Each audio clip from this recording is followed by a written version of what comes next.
تو اللہ کے کچھ ایسے بندے ہوتے ہیں جن کے لیے موت تحفہ بنتی ہے. تو عرض یہ کر رہا تھا کل نفس ذائقۃ الموت, موت جو ہے بندے کے لیے ایک مزہ ہے, اور وہ کس لیے ہے؟ ثم الینا ترجعون, تاکہ اللہ کے پاس پلٹایا جائے, اللہ کے پاس لوٹایا جائے, اللہ کے یہاں حساب دیا جائے کہ ساری زندگی کس حال میں گزری ہے. تو یہ ایک چیز ایسی ہے کہ اگر بندے مومن کے دل میں گھس جائے تو اس کی بات بھی توڑ کر ہوتی ہے, اس کا عمل بھی توڑ کر ہوتا ہے, اس کا ہر عمل توڑ کر ہوتا ہے. کیوں؟ کیونکہ رب کے یہاں حساب دینا ہے, رب کے یہاں حاضر ہونا ہے, رب کے یہاں پہنچنا ہے. اور حضرت ابو مولیتا رضی اللہ تعالیٰ عنہ ایک تابعی گزرے ہیں, وہ فرماتے ہیں میں نے 30 صحابہ سے ملاقات کی. کتنے صحابہ سے؟ 30 صحابہ سے. کہا کہ اس میں سے ایک صحابی بھی ایسا نہیں تھا جس کو اپنی موت کی فکر نہیں تھی. ہر صحابی 30 میں سے 30 اپنی موت کے بارے میں ڈرتا تھا, اپنی عاقبت کے بارے میں ڈرتا تھا کہ پتہ نہیں میری عاقبت کیسی ہوگی. ذرا توجہ چاہوں گا, یہ صحابہ ہیں جنہوں نے مصطفیٰ جان رحمت کی زیارت کی ہے, جنہوں نے مصطفیٰ جان رحمت کے ہاتھ پر ہاتھ دے کر بیعت کی ہے. یہ وہ صحابہ ہیں جن کے بارے میں قرآن اتر چکا ہے, رضی اللہ عنہم ورضوا عنہ, اللہ ان سے راضی ہو گیا ہے, وہ اللہ سے راضی ہو گئے ہیں. یہ وہ صحابہ ہیں جو اپنی موت سے ڈر رہے ہیں, جن کے پیر و مرشد خود حضور ہیں, جن کے استاد جن کے شیخ حضور ہیں, اور جن کو جنت کی بشارت خود حضور نے دی ہے. اس کے باوجود اتنا موت کا ڈر, اتنا موت کا خیال کہ فرماتے ہیں 30 صحابہ ایسے گزرے ہیں میرے سامنے سے, میں نے جن سے ملاقات کی ہے, ہر کسی کو موت کا ڈر تھا. ذرا سوچیں, جن کے بارے میں عظمتیں قرآن میں آئیں وہ موت سے ڈریں, اور ہم لوگوں کو کتنا موت سے ڈرنا چاہیے. یہی بایزید بستامی رحمۃ اللہ علیہ ہیں, ایک درخت کے نیچے بیٹھے ہیں, بڑی عبرت ہے. ایک انگریز عورت کتے کو لے کر کے اپنی جو ہے گاڑی میں جا رہی تھی, گھوڑا گاڑی میں جا رہی تھی. اس کی نظر پڑی کہ ایک بزرگ جو ہے نورانی چہرے والا درخت کے نیچے بیٹھا ہے, تو اپنی جو ہے گاڑی سے, گھوڑا گاڑی سے اتر آئی, کتے کو گود میں لی ہوئی تھی, قریب پہنچی, شرارت سوجی, کہا کہ اے بوڑھے میں تجھ سے ایک بات پوچھنا چاہتی ہوں. آپ نے فرمایا پوچھو کیا بات ہے. کہا ذرا یہ تو بتاؤ میری کتے کی پونچھ زیادہ اچھی ہے یا تمہاری داڑھی زیادہ اچھی ہے. یہ سلطان العارفین بایزید بستامی سے ایک کرسچن عورت پوچھ رہی ہے میرے کتے کی جو ہے دم زیادہ اچھی ہے یا تمہاری داڑھی زیادہ اچھی ہے. اگر آج کسی سے پوچھ لیا جائے تو کچا چبا جائیں ہمارے ماننے والے اسے, لیکن آپ آنکھوں میں آنسو آ جاتے ہیں اور ٹھنڈی آہ بھرتے ہیں, فرماتے ہیں کہ بہن آج میرے پاس اس کا کوئی جواب نہیں ہے, میں آج اس کا جواب نہیں دے سکتا کہ میری داڑھی زیادہ اچھی ہے یا تیری کتے کی دم زیادہ اچھی ہے. ہاں, مرنے کے بعد اس کا جواب ضرور دے سکتا ہوں. وہ کھلکھلا کے ہنسنے لگی کہ بیوقوف بناتے ہو, مرنے کے بعد بھی بھلا کوئی جواب دے سکتا ہے.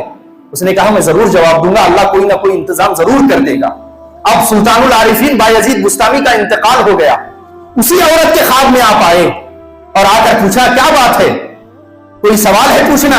اس خاتون نے کہا میرا سوال تو وہی ہے, ذرا یہ بتاؤ میری کتے کی دم زیادہ اچھی ہے یا تمہاری داڑھی زیادہ اچھی ہے.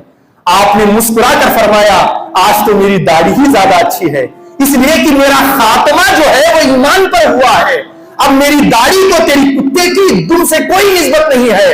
ہاں, اگر میرا خاتمہ ایمان پر نہ ہوتا تو میری داڑھی کی اللہ کے یہاں کوئی حیثیت نہیں تھی, تب تو تیری کتے کی دم ہی مجھ سے اچھی ہوتی. یہ ہے خوف, یہ ہے ڈر, موت کا ڈر. ایک شخص حضرت عمر فاروق رضی اللہ تعالیٰ عنہ کی بارگاہ میں آیا. کون عمر فاروق؟ جسے شیطان بہکانا چھوڑو, جسے آتا دیکھ کر اپنا راستہ بدل لیتا ہے, وہ عمر جن کی زبان سے نکلی ہوئی بات کو اللہ رب العزت اپنے حبیب پہ وحی بنا کر کے نازل فرما دیتا ہے. وہ عمر جو حضور کی مراد ہے, اللہ سے مانگ کے لیا ہے, وہ ہے حضرت عمر. جو جنتی ہیں وہ ہے حضرت عمر. ان کے پاس ایک شخص آیا, کہا عمر بڑے زور سے فیصلہ کرتے ہو, آواز بھی بڑی زور ہے, ذرا موت سے ہمیشہ ڈرتے رہنا. اتنا کہا آپ پر جو ہے غشی طاری ہو گئی, بے ہوش ہو کے زمین پہ گر گئے. کون؟ حضرت عمر. آج ہم منہ توڑ دیں سامنے والے کا, حضرت کو موت کا ڈر دکھاتا ہے, بے ادب کہیں کے, لیکن حضرت عمر سے کہا جا رہا ہے موت کو ہمیشہ یاد رکھنا عمر, یہ کسی کو نہیں چھوڑتی. تو حضرت عمر نے جب ہوش میں آئے اسے کام پہ رکھ لیا. توجہ چاہوں گا, آتے رہتے ہیں لوگ, آپ میری طرف توجہ رکھیں. کہا آپ اسے کام پر رکھ لیا. کہا تم مجھے روزانہ موت کو یاد دلاتے رہنا, صبح بھی یاد دلانا, شام میں بھی یاد دلانا. اگر میں کہیں ڈس بیلنس ہوتا رہوں تو مجھے موت یاد دلاتے رہنا.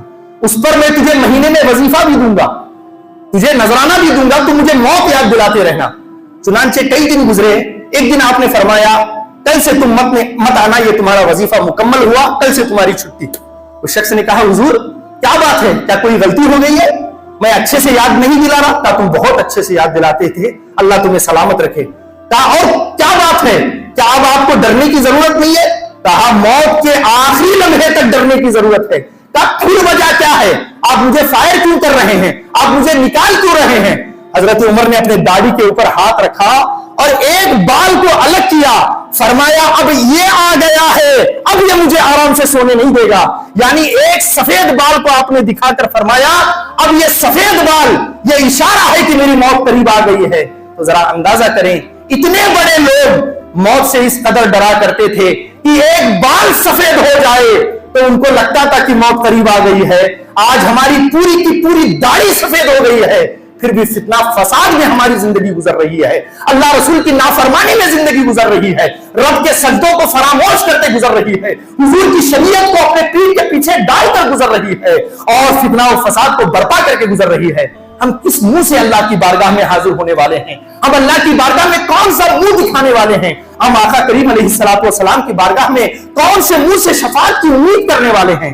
ہم اور آپ کے لیے ضروری ہے کہ اگر ہم مسلمان ہیں تو ہمارا عمل مسلمانوں کی طرح ہونا چاہیے. صرف دعویٰ کرنے سے اگر کام ہو جاتا تو صحابہ کرام گھر میں بیٹھ کے صرف یا رسول اللہ کے نعرے لگاتے, اپنے بچوں کو جنگوں میں قربان نہ کرتے.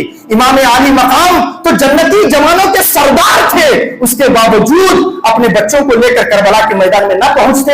یہ سارا قربانیوں کا سفر ہے, یہ سارا عمل کا سفر ہے, یہ سارا اخلاق کا سفر ہے. یہ صرف نعرے بازیوں کا سفر نہیں ہے, بلکہ یہ عمل میں اپنے آپ کو فرا کرنے کا سفر ہے.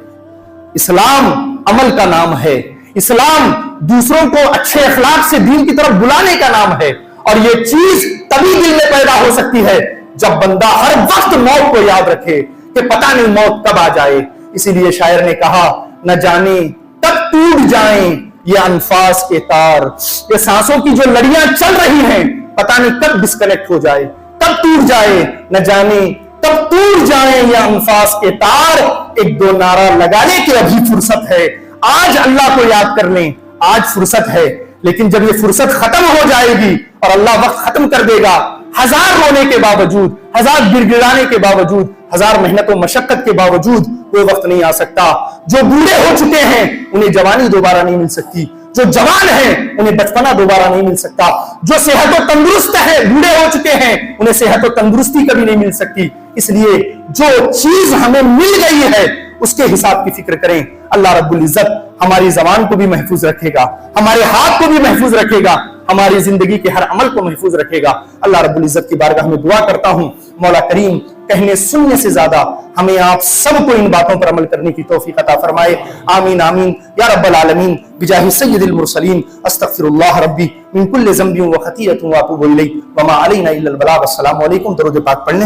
اللہم صلی علی. ملے خاک میں اہل شاں کیسے کیسے, مکی ہو گئے لا مکاں کیسے کیسے, ہوئے نامور بے نشاں کیسے کیسے, زمین کھا گئی نوجواں کیسے کیسے, جگہ جی لگانے کی دنیا نہیں ہے, یہ عبرت کی جا ہے